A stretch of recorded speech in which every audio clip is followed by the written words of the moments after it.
To today's edition, everyone. I'm Olber Bisampang from Bachelor of Technical Vocational Teacher Education, major in Civil and Construction Technology. And today, I will going to discuss to you the incorporating ties into your inclusive classroom. So this part is also a part of managing technology-assisted instruction in the inclusive classroom.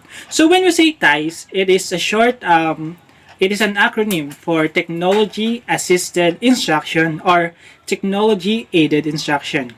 So let's start. So first, let's define what is inclusive classroom. So inclusive classroom, according to www.readingsrocket.org, an inclusive classroom is a general education classroom where students with and without learning differences learn together.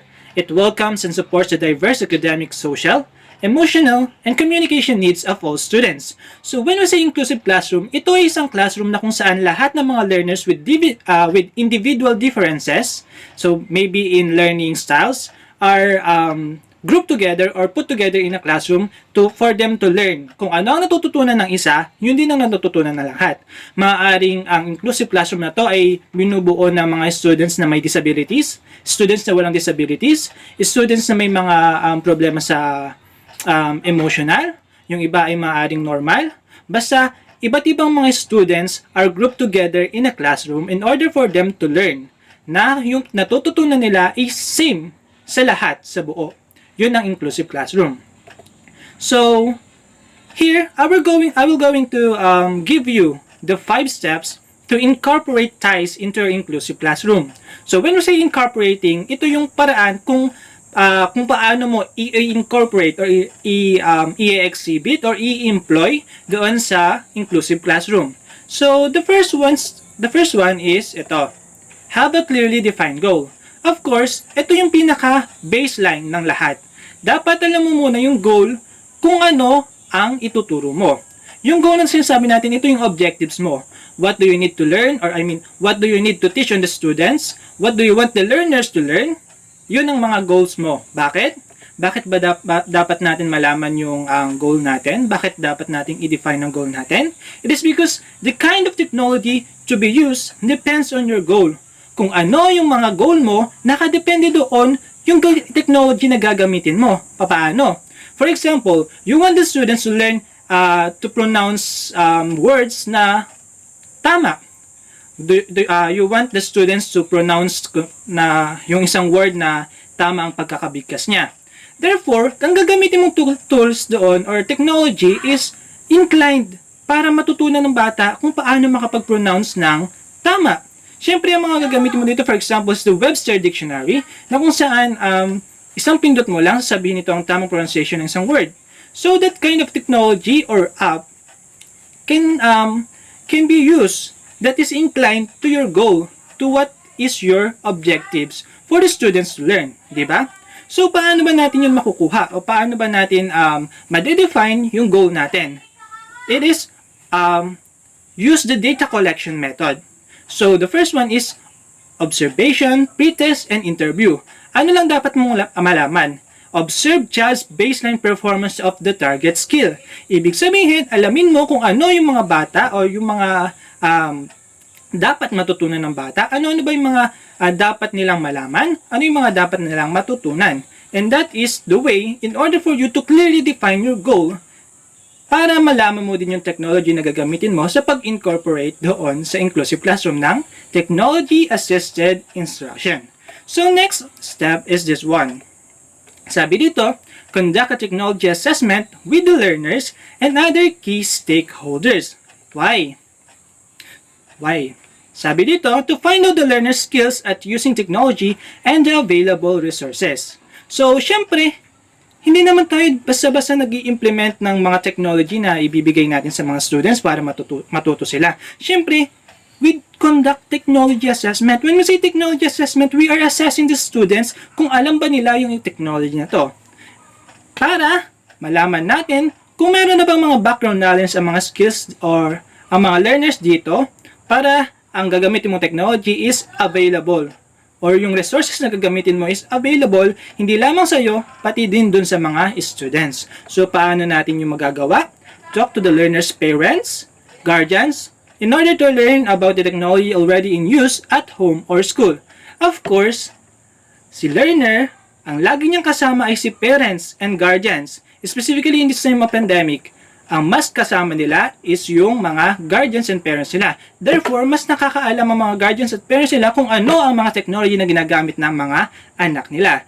And sa pamamagitan ng pakipag-usap sa kanila, and then magkakaroon ka ng assessment na ito na pala yung mga technology na ginagamit ng mga students. Therefore, ito yung mga aling sa alang-alang maaring gamitin in order for you to incorporate learning, in order for you to use technology, or in order for you to teach them kung ano yung goal mo para sa kanila.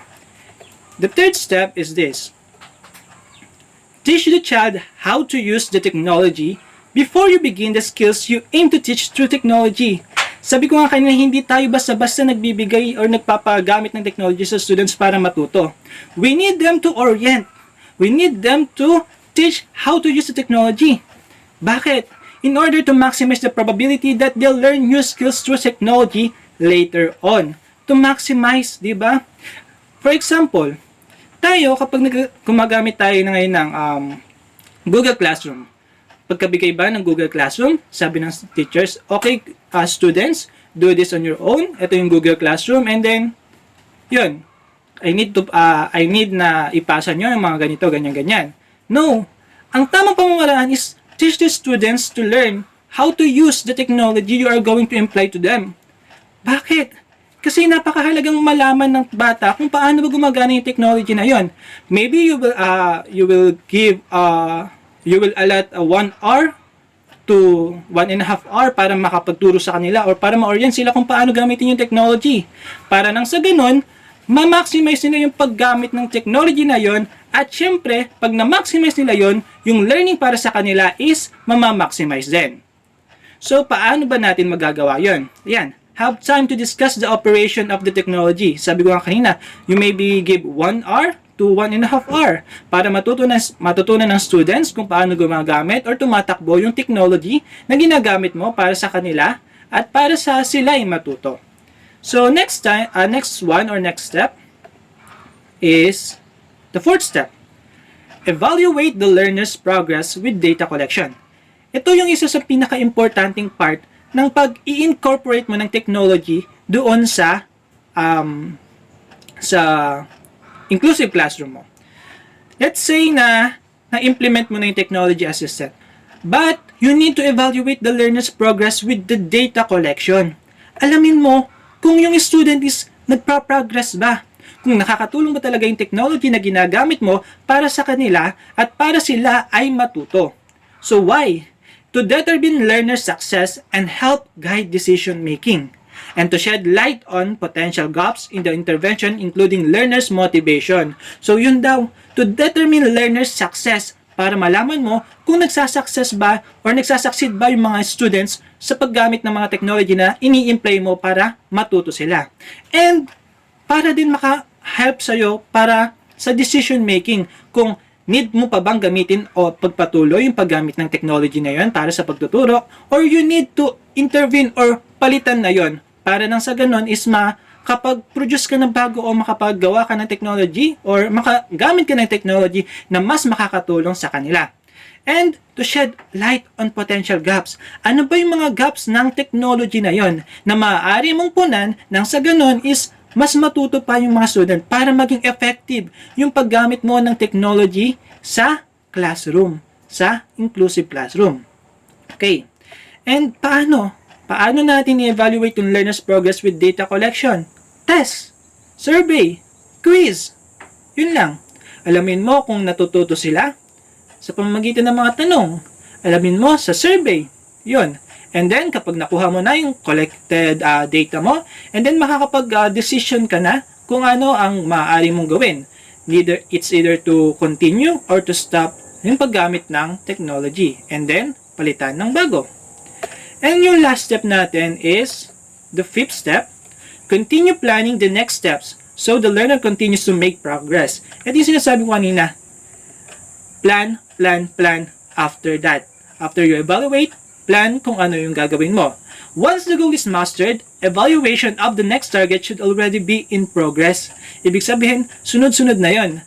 kung na-master mo na yung isang goal, then yung susunod naman, yung susunod at yung susunod pa.